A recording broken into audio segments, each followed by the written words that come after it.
శివ గోవింద గోవింద హరి గోవింద గోవింద. ఉత్పాతములు ఎన్నో ఉత్పత్తిల్లేను, తోక చుక్కలు ఎన్నో పుట్టుకొచ్చేను. అంతు పొంతు లేని ఆపదల దేశము అల్లకల్లోలమైపోయేను.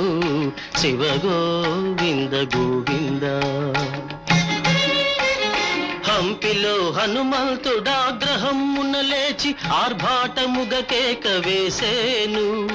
ఆ కేకలకు జనులు వదరిపోయేరు, ఆకురాలిన ఎట్టు రాలిపోయేరు. శివ గోవింద గోవింద.